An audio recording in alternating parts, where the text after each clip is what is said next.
Здравствуйте, уважаемые друзья! Сегодня 5 сентября 2023 года. Я приветствую вас на своем канале и продолжаю знакомить вас с историей Великобритании, с историей Англии, где все раскрывается как положительные, так и отрицательные стороны. В этой стране история не служит ни партиям, ни властителям, ни каким-то определенным лицам, их прихотям и забавам. Она не уличная девка, а история – это точная наука.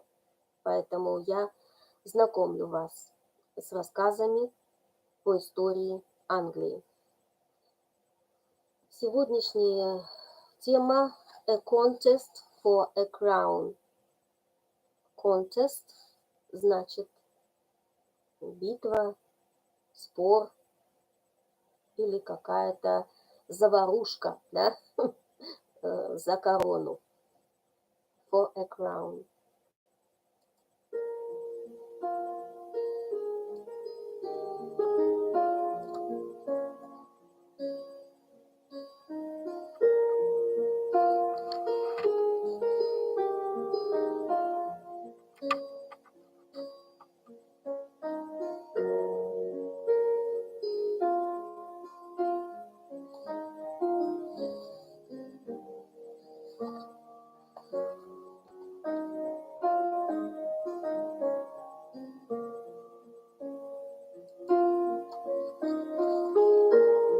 Terrible was the misery of England, torn between contending factions, like a deer between snarling wolves. The people suffered martyrdom, while thieves and assassins, miscalled soldiers and brigands, miscalled nobles, ravaged the land and tortured its inhabitants. Outrage was law, and death the only refuge from barbarity, and at no time in the history of England did its people endure such misery as in those years of the loosening of the reins of justice and mercy, which began with 1139 Anno Domini. It was the autumn of the year named. At every port of England, bands of soldiers were landing, with arms and baggage. Along every road leading from the coast, bands of soldiers were marching. In every town, bands of soldiers were mustering, here joining in friendly union, there coming into hostile contact, for they represented rival parties, and were speeding to the gathering points of their respective leaders. All England was in a ferment, men everywhere arming and marching. All Normandy was in turmoil, soldiers of fortune crowding to every port, eager to take part in the harrying of the island realm. The Norman nobles of England were everywhere fortifying their castles, which had been sternly prohibited by the recent king. Law and authority were for the time being abrogated, and every man was preparing to fight for his own hand and his own land. A single day almost had divided the Normans of England into two factions, not yet come to blows, but facing each other like wild beasts at bay. and England and the English were the great craved by both these herds of human wolves. There were two claimants to the throne, Matilda, or Maud, as she is usually named, daughter of Henry I, and Stephen of Blois, grandson of William the Conqueror. Henry had named his daughter as his successor. Stephen seized the throne. The issue was sharply drawn between them. Each of them had a legal claim to the throne. Stephen's the better, he being the nearest male heir. No woman had as yet ruled in England. Maud's mother had been of ancient English descent, which gave her popularity among the Saxon inhabitants of the land. Stephen was personally popular, a good-humored, generous prodigal, his very faults tending to make him a favorite. Yet he was born to be a swordsman, not a king, and his only idea of royalty was to let the land rule, or misrule, it if preferred itself, while he enjoyed the pleasures and declined the toils of kingship. A few words will suffice to bring the history of those turbulent times up to the date of the opening of our story. The death of Henry I was followed by anarchy in England. His daughter Maud, wife of Geoffrey the Handsome, Count of Anjou, was absent from the land.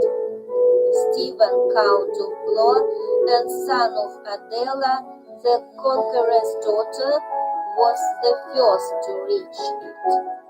Speeding across the Channel, he hurried through England. Then, in the turmoil of lawlessness, no noble joining him, no town opening him its gates, until London was reached. There the coldness of his route was replaced by the utmost warmth of welcome. The city poured from its gates to meet him, hastened to elect him king, swore to defend him with blood and treasure, and only demanded in return that the new king should do his utmost to pacify the realm. Here Stephen failed. He was utterly unfit to govern. While he thought only of profligate enjoyment, the barons fortified their castles and became petty kings in their several domains. The great prelates followed their example. Then, for the first time, did Stephen awake from his dream of pleasure and attempt to play the king. He seized Roger, Bishop of Salisbury, and threw him into prison to force him to surrender his fortresses. This precipitated the trouble that brooded over England. The king lost the support of the clergy by his violence to their leader, alienated many of the nobles by his hasty action, and gave Maud, the opportunity for which she had waited. She lost no time in offering herself to the English as a claimant to the crown. Her landing was made on the 22nd of September 1139 on the coast of Sussex. Here she threw herself into Arundel Castle, and quickly afterwards made her way to Bristol Castle, then held by her illegitimate brother Robert, Earl of Gloucester. And now the state of affairs we had described began. The nobles of the north and west of England renounced their allegiance to Stephen and swore allegiance to Maud. London and the East remained faithful to the king. A stream of men-at-arms, hired by both factions, poured from the neighboring coast of Normandy into the disputed realm. Each side had promised them for their prey the lands and wealth of the other.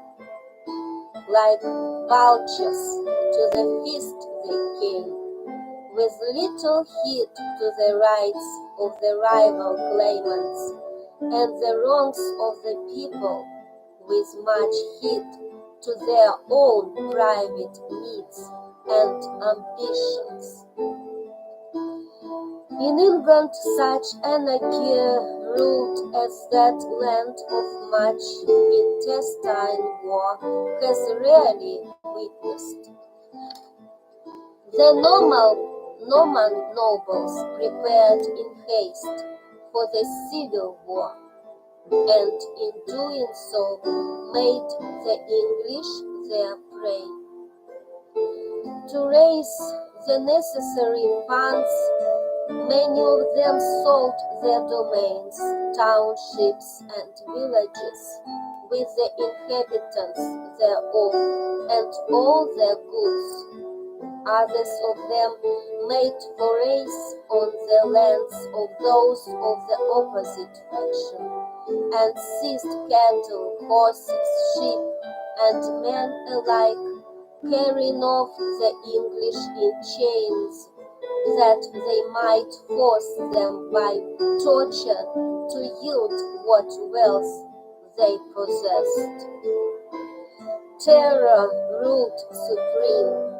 The realm was in a panic of dread. So great was the alarm that the inhabitants of city and town alike took to flight if they saw a distant group of horsemen approaching. 3 or 4 armed men were enough to empty a town of its inhabitants. It was in Bristol, where Maud and her foreign troops lay, that the most extreme terror prevailed. All day long, men were being brought into the city bound and gagged. The citizens had no immunity.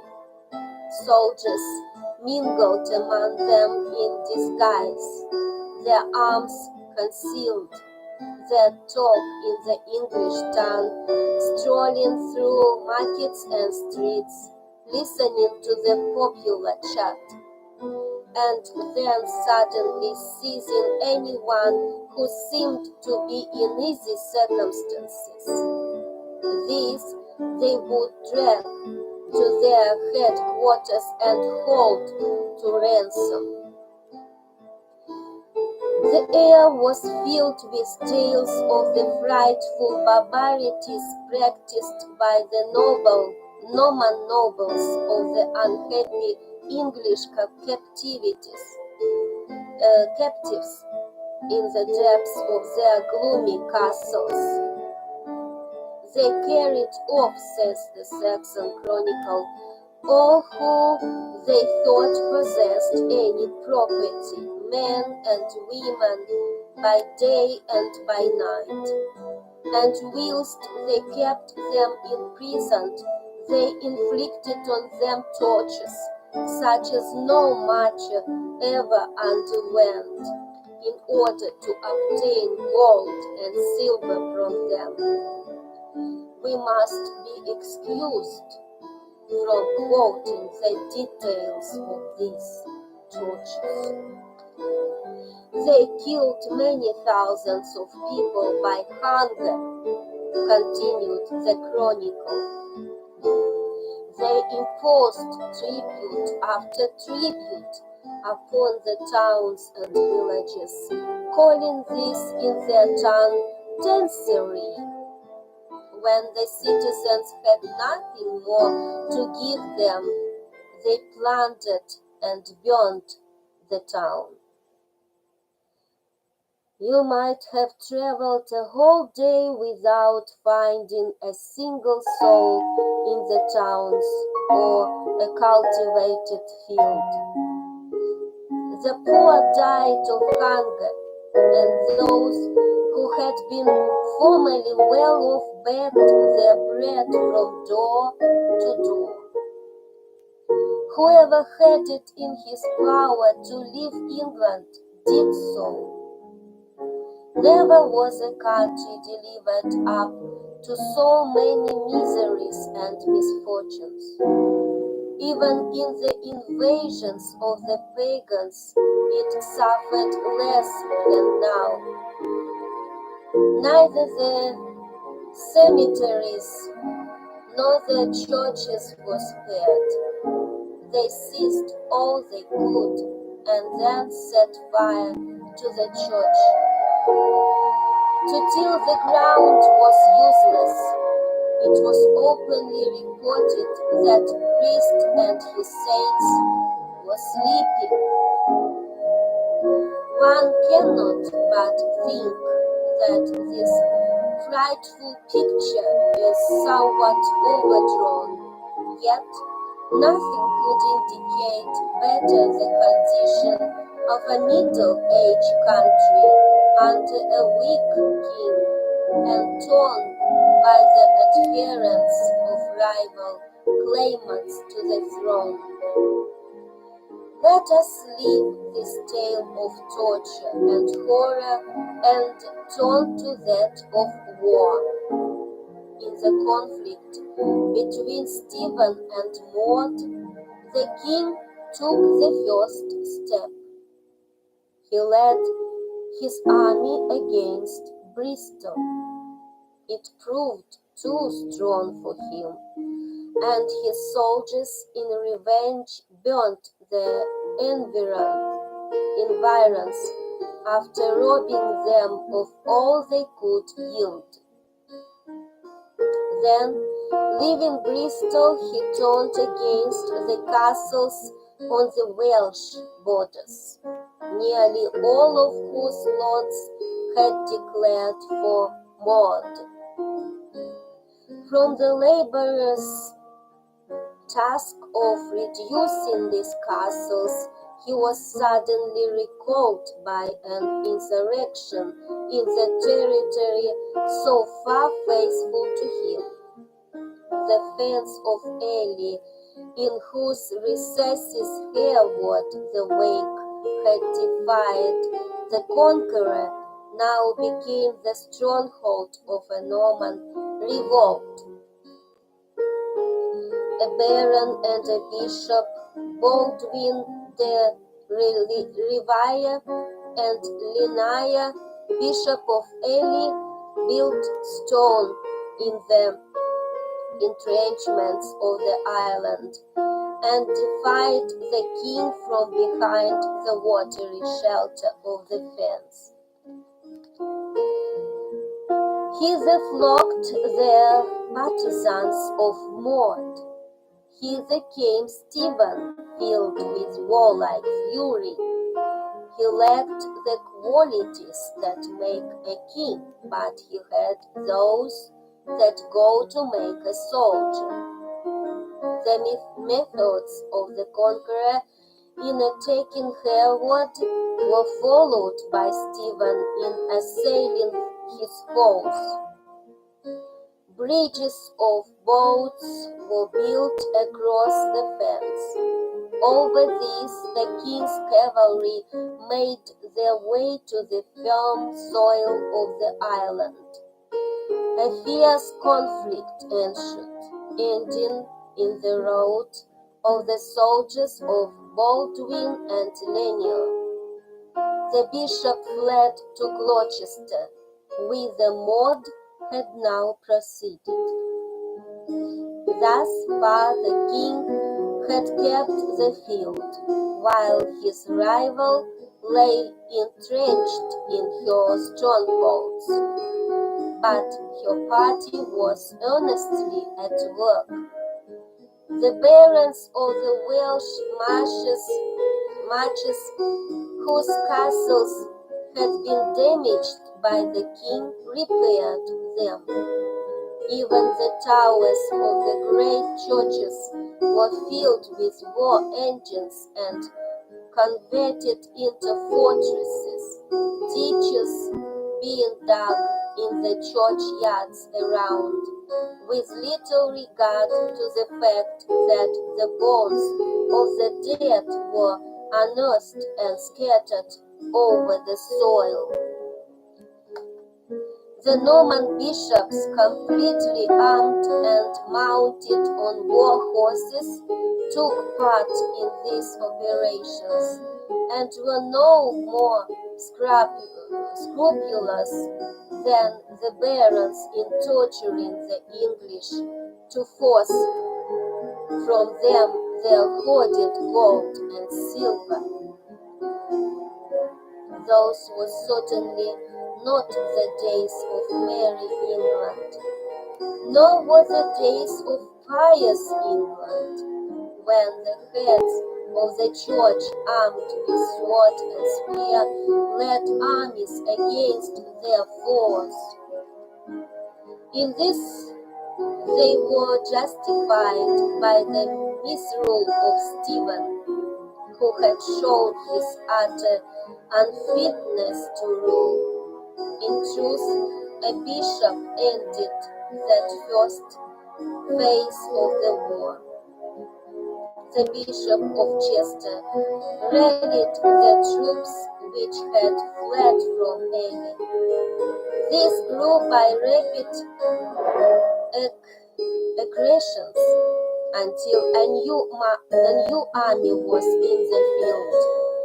Stephen attacked it, but the enemy held their own and his troops were routed. They fled on all sides, leaving the king alone in the midst of his foes. He lacked not courage. Single-handed, he defended himself against a throng of assailants, but his men were in flight. He stood alone. It was death to surrender. He yielded himself prisoner. He was taken to Gloucester and thence to Bristol Castle, in whose dungeons he was imprisoned. For the time being, the war was at an end. Maud was queen. The daughter of Henry might have reigned during the remainder of her life, but for pride and folly, two faults fitted to wreck the best-built cause. All was on her side except herself. Her own arrogance drove her from the throne before it had grown warm from her sitting. For the time, indeed, Stephen's cause seemed lost. He was in a dungeon, strongly guarded by his adversaries. His partisans went over in crowds to the opposite sides. his own brother Henry, Bishop of Winchester, with them.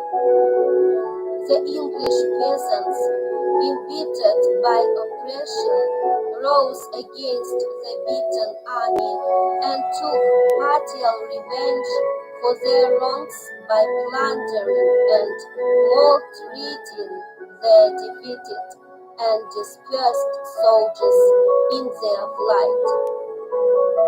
Maud made her way to Winchester, her progress being one of royal ostentation. Her entry to the town was like a Roman triumph. She was received with all honor, was voted queen, and in great convocation of nobles, prelates, and knights, and seized the loyal regalia and the treasures of her vanquished foe. All would have gone well with her had not good fortune turned her brain. Pride and haughty spirit led to her hasty downfall. She grew arrogant and disdainful. Those who had made her queen found their requests met with refusal, their advice rejected with scorn. Those of the opposite party who had joined her were harshly treated. Her most devoted friends and adherents soon grew weak in their loyalty, and many withdrew from the court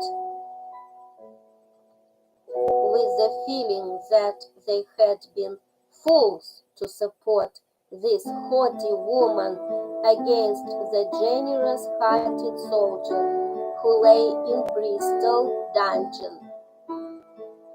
From Winchester, Maud proceeded to London, after having done her cause as much harm as she well could in the brief time at her disposal.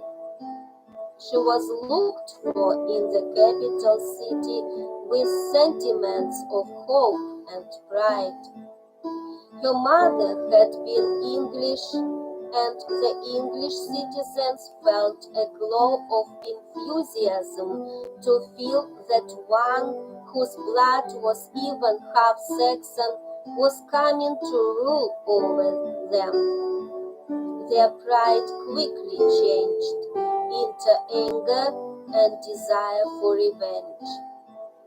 Maud signalized her entrance into London by laying on the citizens an enormous poll tax. Stephen had done his utmost to beggar them. Famine threatened them. In extreme distress, they prayed the Queen to give them time to recover from their present miseries before laying fresh taxes on them. "The King has left us nothing," said the deputies humbly.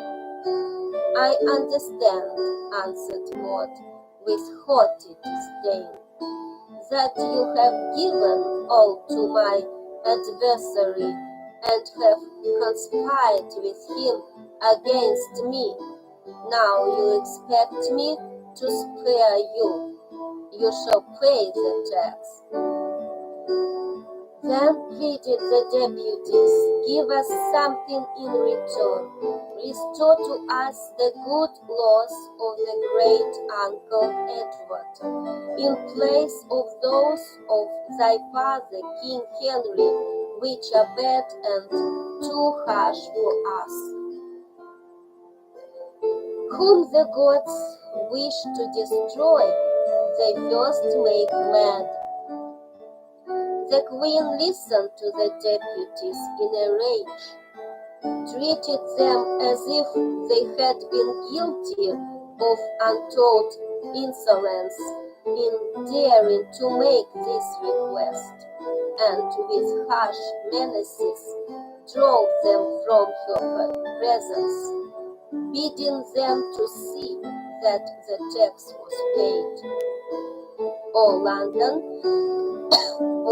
should suffer bitterly for its contumacy.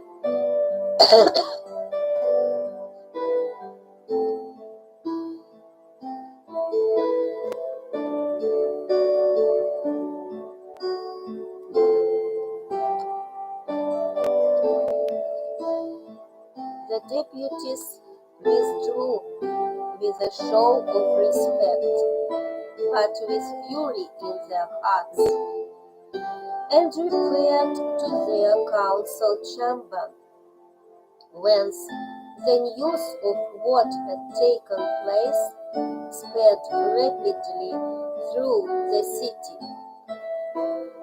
In her palace, Queen Maud waited in proud security, nothing doubting that she had humbled those insolent citizens, and that the deputies would soon return ready to creep on their knees to the foot of her throne and offer a golden recompense for their daring demand for milder laws. Suddenly the bells of London began to ring. In the streets adjoining the palace, loud voices were heard. People seemed gathering rapidly. What did it mean? Were these your humbled citizens of London? Surely there were threats mingled with those harsh cries. Threats against the Queen, who had just entered London in triumph and been received with such hearty enthusiasm. Was the Londoness mad? She would have thought so had she been in the streets. From every house issued a man armed with the first weapon he could find, his face inflamed with anger. They flocked out as tumultuously as bees from a hive, says an old writer. The streets of London, lately quiet, were now filled with a noisy throng, all hastening towards the palace, all uttering threats against this haughty foreign woman who must have lost every drop of her English blood, they declared. The palace was filled with alarm. It looked as if the Queen's Norman blood would be lost as well as that from her English sires. She had men-at-arms around her, but not enough to be of avail against the clustering citizens in those narrow and crooked streets. Flight, and that a speedy one, was all that remained. White with terror, the Queen took to horse, and surrounded by her knights and soldiers, fled from London with a haste that illy accorded with the stately and deliberate pride with which she had recently entered that turbulent capital.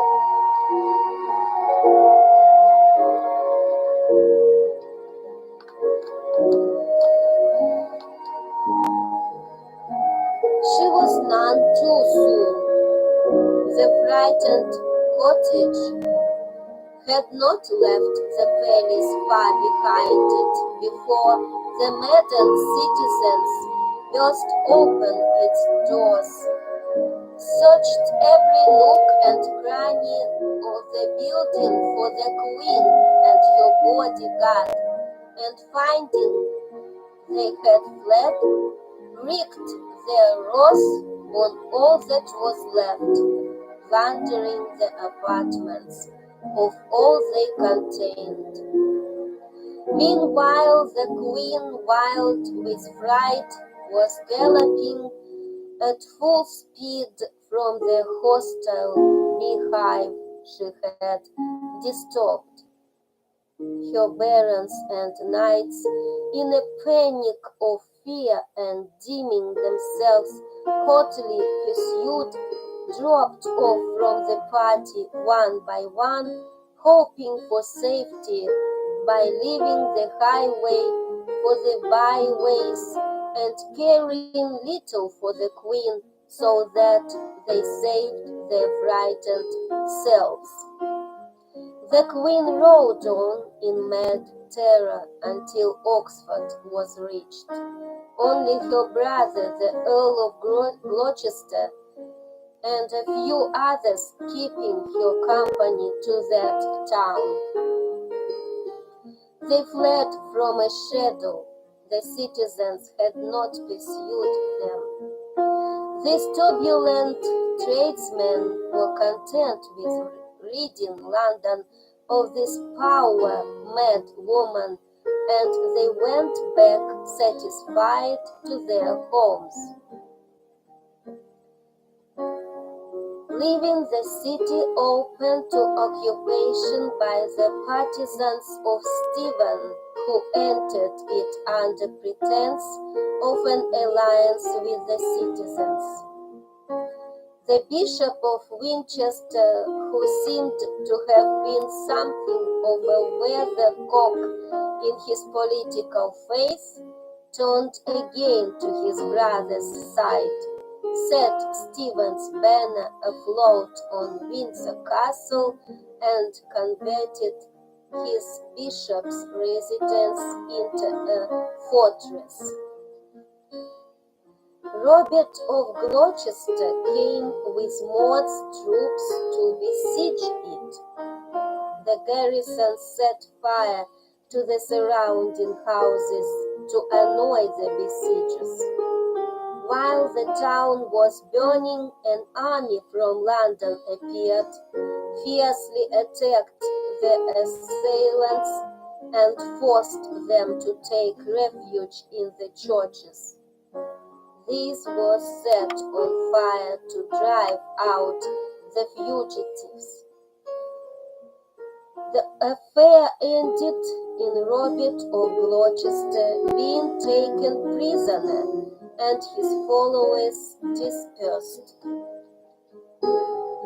Then once more the Saxon peasants swarmed from their huts like hornets from their hives, and assailed the fugitives as they had before assailed those from Stephen's army.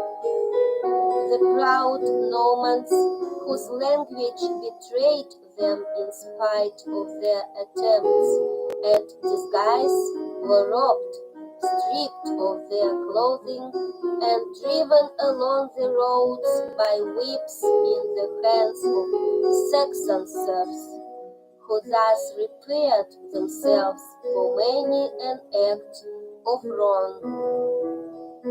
The Bishop of Canterbury and other high prelates and numbers of great lords were thus maltreated, and for once were thoroughly humbled by those despised islanders whom their fathers had enslaved. Thus ended the second act in this drama of conquest and reconquest. Maud, deprived of her brother, was helpless. She exchanged him for King Stephen, and the war broke out afresh. Stephen laid siege to Oxford and pressed it so closely that once more Maud took to flight. It was midwinter. The ground was covered with snow. Dressing herself from head to foot in white, and accompanied by 3 knights similarly attired, she slipped out of a postern in the hope of being unseen against the whiteness of the snow-clad surface. Stephen's camp was asleep, its sentinels alone being astir. The scared fugitives glided on foot through the snow, passing close to the enemy's posts, the voices of the sentinels sounding in their ears. On foot, they crossed the frozen Thames, gained horses on the opposite side, and galloped away in hasty flight. There is little more to say. Maud's course was at an end. Not long afterwards, her brother died, and she withdrew to Normandy, glad doubtless to be well out of that pestiferous island, but mayhap mourning that her arrogant folly had robbed her of a throne. A few years afterwards, her son Henry took up her cause and landed in England with an army, but the threatened hostilities ended in a truce, which provided that Henry should reign after Stephen's death. Stephen died a year afterwards.